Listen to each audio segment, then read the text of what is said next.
ಜಿ5 ಇರುವಾಗ ನೀವು ನಿಮ್ಮ ನೆಚ್ಚಿನ ಶೋಗಳನ್ನ ಎಂದಿಗೂ ಮಿಸ್ ಮಾಡಿಕೊಳ್ಳುವುದಿಲ್ಲ. ಅದು ಸಂಪೂರ್ಣ ಉಚಿತವಾಗಿ.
ಫೈಲೆಲ್ಲ ಬೆಳಗ್ಗೆ ನಾನೇ ಒಳಗಿಟ್ಟಿದ್ನಲ್ಲ, ಈಗ ಇಲ್ಲಿ ಬಂತು?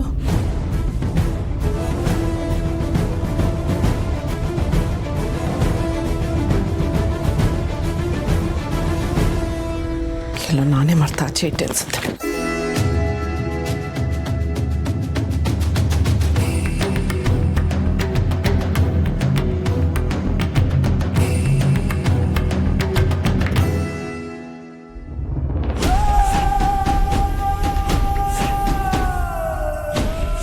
ಫೈಲ್ ಎತ್ತಿಟ್ಬಿಟ್ಲಾ?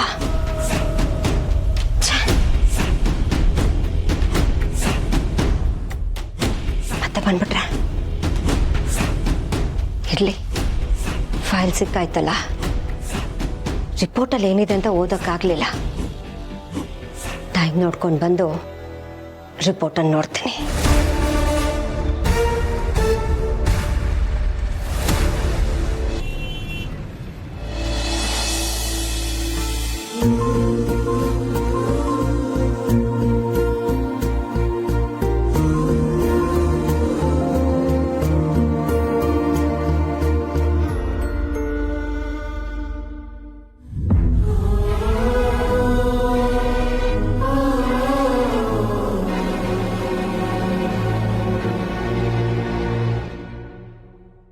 ಪೂರ್ಣಿ, ಅಮ್ಮ ಯಾವಾಗ ಬಂದ್ರಿ? ದೀಪಿಕನ ಹತ್ರ ಮಾತಾಡಾಯ್ತಾ? ನಿನ್ನ ನೋವು ನನಗೆ ಅರ್ಥ ಆಗುತ್ತೆ ಪೂರ್ಣಿ. ಎಲ್ಲದಕ್ಕೂ ಒಂದು ಕಾಲ ಅಂತ ಬರುತ್ತೆ, ಆಗ ಎಲ್ಲನೂ ಒಳ್ಳೇದಾಗುತ್ತೆ. ನಾನು ನಿನಗೋಸ್ಕರ ಪ್ರಸಾದ ತಂದಿದ್ದೀನಿ.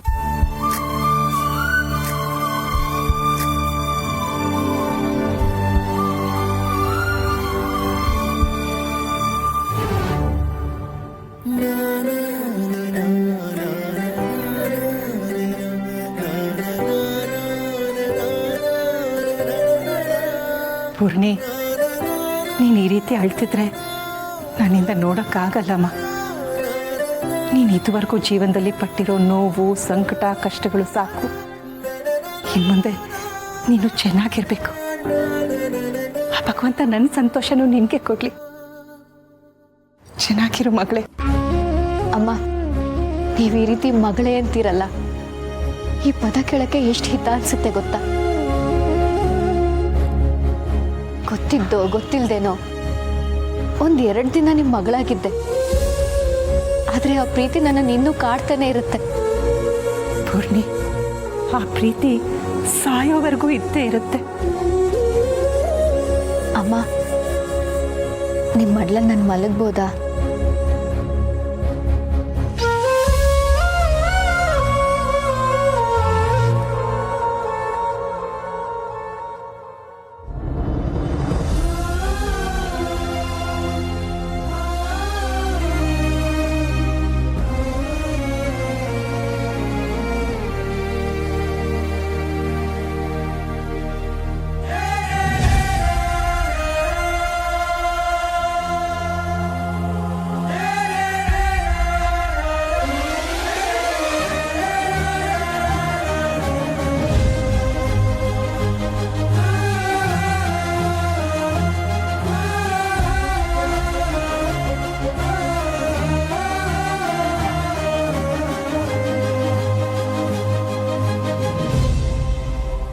ಮಲಗಲಿ ಬಿಡಿ.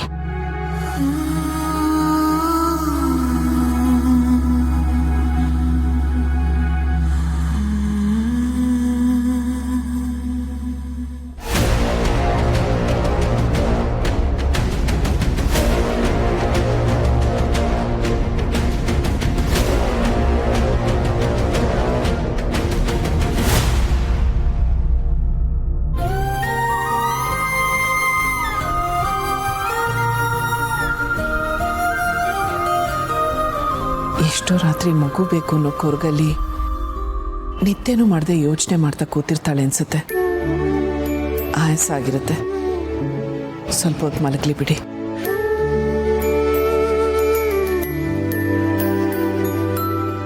ಮಕ್ಕಳಿಲ್ಲ ಅನ್ನೋದನ್ನ ತುಂಬಾನೇ ಮನ್ಸಿಗೆ ಹಚ್ಕೊಂಡ್ಬಿಟ್ಟಿದ್ದಾಳೆ.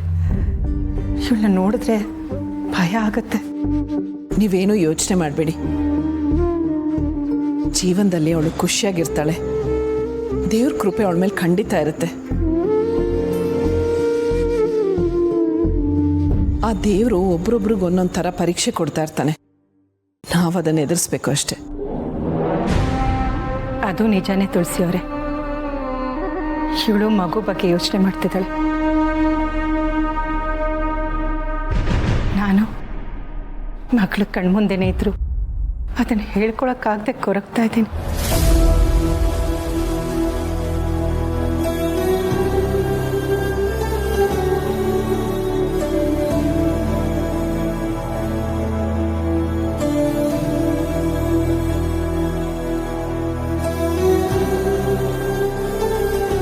ಸರಿ ತುಳಸಿಯವರೇ, ನಾನಿನ್ನು ಹೊರಡ್ತೀನಿ. ಆ ತಾಯಿ ಚಾಮುಂಡೇಶ್ವರಿ ಎಲ್ಲ ಸಮಸ್ಯೆಗಳಿಗೂ ಪರಿಹಾರ ಕೊಟ್ಟೆ ಕೊಡ್ತಾಳೆ. ನಾನಿನ್ನು ಬರ್ತೀನಿ. ಹೋಗಿ ಬನ್ನಿ ಮಂಜವ್ರೆ.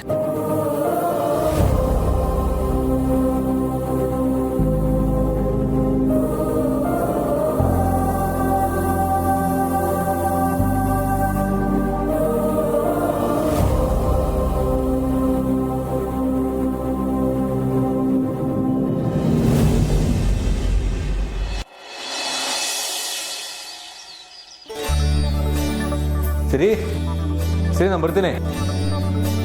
ಸಮನ್, ತಿಂಡಿ ತಿನ್ಕೊಂಡು ಹೋಗುವಂತೆ ಇರೋ. ಲೇಟ್ ಆಗ್ತಿದೆ, ಸರಿ ಹೊರಡ್ತೀನಿ ನಾನು. ಅಯ್ಯೋ, 10 ನಿಮಿಷ ರೆಡಿ ಆಗ್ಬಿಡತ್ತೆ. ನಿನಗೆ 10 ನಿಮಿಷ ಇರ್ಬೋದು, ನನಗೆ ಒಂದೊಂದು ನಿಮಿಷನೂ ಇಂಪಾರ್ಟೆಂಟು. ಏನಣ್ಣ, ಇತ್ತೀಚೆಗೆ ದೊಡ್ಡ ಮನೆ ನಂಟು ತುಂಬಾ ಜಾಸ್ತಿ ಆಗಿದೆ ಅನ್ಸುತ್ತೆ. ZEE5 ಆಪ್ ಡೌನ್ಲೋಡ್ ಮಾಡಿ ಎಲ್ಲಾ ಸಂಚಿಕೆಗಳನ್ನು ಸಂಪೂರ್ಣ ಉಚಿತವಾಗಿ ನೋಡಿ.